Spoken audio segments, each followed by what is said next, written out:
Welcome back, listeners, to Sandman Stories Presents, a folklore podcast where I read you to sleep or until the next story. I'm your host, Dustin. Today we are back in the book of Philippine folklore collected by Mabel Cole. Today we have two stories involving spirits called an Alan. They look kind of like humans, but they can fly, and the toes are on the back of their feet. Their word for humans is epigao. The Nagaba bead is a bead doubler. And the third story is of a famous man, Sogsogot, who has a wild adventure. Okay, let's begin. The Alan and the Hunters, by the Itneg people. Two men once went to hunt wild pig in the mountains, and after some time they speared and killed one, but they had no fire over which to singe it. One man climbed a tree to see if there was fire nearby, and discovering smoke at some distance, he started towards it. When he reached the place, he found that the fire was in the house of an Alan, and he was very much afraid, but, creeping up into the house, he found that the Alan and her baby were fast asleep. He stepped on tiptoe, but nevertheless the Alan woke up and called out, "Epigao, what do you want?" "I should like to get some fire," said the man, "for we have killed a wild pig." The Alan gave him the fire, and then taking her basket, she went with him to the place where the pig was. After they had roasted the animal, the Alan cut it up with her long fingernails, and handed the liver to the man, telling him to take it home to her house to feed the baby. The man started, and on the way he ate the liver. When he reached the Alan's house, he did not know what to do. For some time he looked around, and then seeing the large cauldron of hot water on the fire, he threw the baby into it and went back. "Did the baby eat well?" asked the Alan. "Very well," said the man. Then she put most of the meat into her basket and started home. As soon as she had gone, the man told his companion what he had done, and they were so frightened that they ran to hide.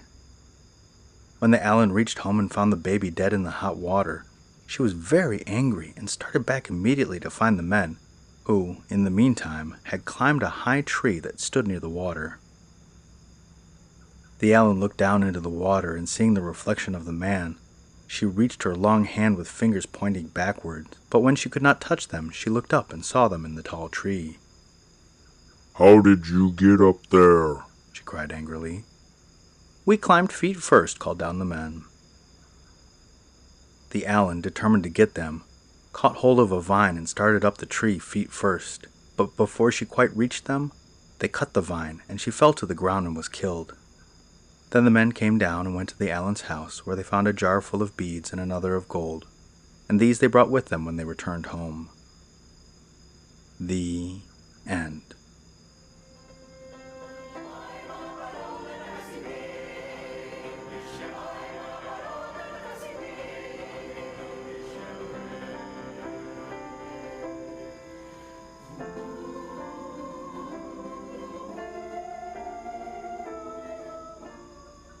Okay, and story number 2, The Man and the Alan. An Itneg was once walking along a trail in the woods when he heard a strange sound in a large tree near him, and looking up, he was startled to see that it was the home of the Alan, the spirits who lived in the woods. He stopped and gazed for a moment at the horrible creatures, large as people, hanging from the limbs of the tree with their heads down like bats. They had wings to fly, and their toes were at the back of their feet, while their long, pointed fingers, which pointed backwards, were fastened at the wrist.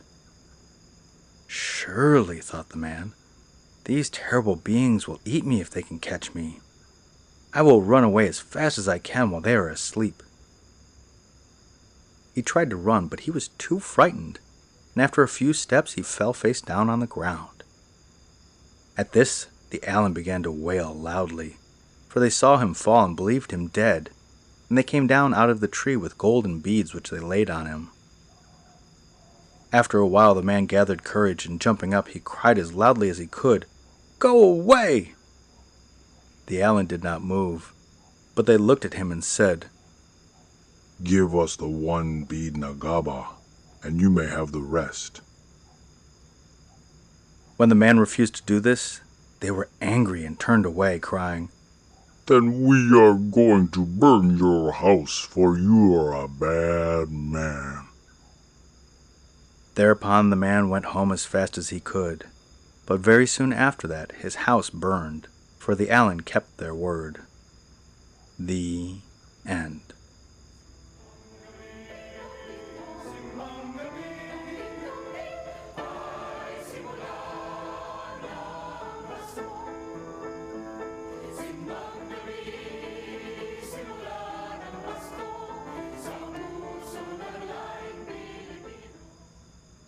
Okay, and story number 3, Sogsogot. One day, long time ago, some men went into the mountains to hunt deer and wild pig, and among them was one named Sogsogot. They all went into the thick forest to look for game, but after a while Sogsogot called his dog and withdrew to an open spot nearby, where he waited for the deer to come out. While he stood there eagerly watching, a big bird swooped down and caught him in its claws and carried him away. Far off over the mountains the bird soared, until finally it came to a big tree where it had its nest, and here it left the man and flew away. Sogsogot's first thought was to make his escape, but he found that the tree was so tall that he could not get down, and after a time he ceased his attempts to get away and began to look over his companions in the nest, 2 young birds and 3 little pigs. By and by he became hungry, so he cut up the 3 little pigs, and after he had eaten all he wished, he fed the 2 birds. When this meat was gone, the mother bird brought more pigs and deer, and the man had all he could eat. Then he fed the little birds, which grew very fast and soon were able to fly. One day when they were standing on the edge of the nest, Sogsogot caught hold of the bird's legs, and they fluttered down and carried him safely to the ground.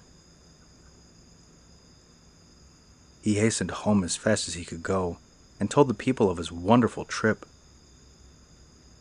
They made a ceremony for the spirits, and all the people rejoiced that the lost man had returned. Some time after this, Sogsogot went to a hostile town to fight, and while he was gone his wife died. On the way back to his town, he met the spirit of his wife, driving a cow and 2 pigs, and not knowing that she was a spirit, he asked her where she was going. "I am not a person any more," she answered him. "I am dead." And when he went to touch her hand, she gave him only her shortest finger. He begged to go with her, so she said, "Go first to our home and get a white chicken. Then follow the footmarks of the cow and pigs." He did as she commanded him, and after a while he came to a place where she was bathing in the river. She said to him, "Now you may come with me to our spirit town.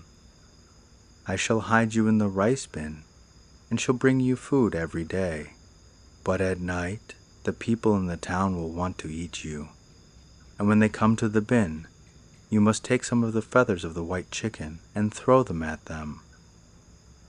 The man went with her, and when they arrived at the spirit town, she hid him in the rice bin. At night the people came to eat him, as she said they would. But when he threw the chicken feathers at them, they were frightened away.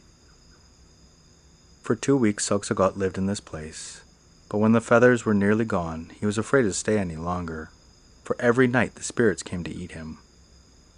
He begged his wife to allow him to go, and finally she showed him the way home, giving him rice to eat on his journey.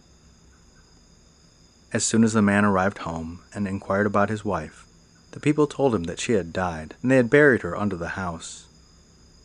Then he knew that it was her spirit that had taken him to the strange town. The end.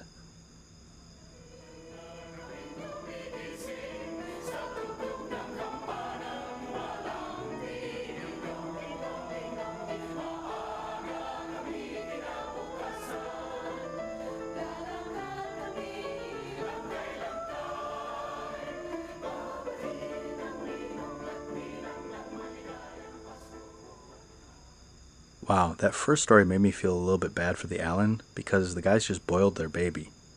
But it seems like kill or be killed with these forest spirits. And in the second story, I kind of liked how the Allens can be ferocious as well.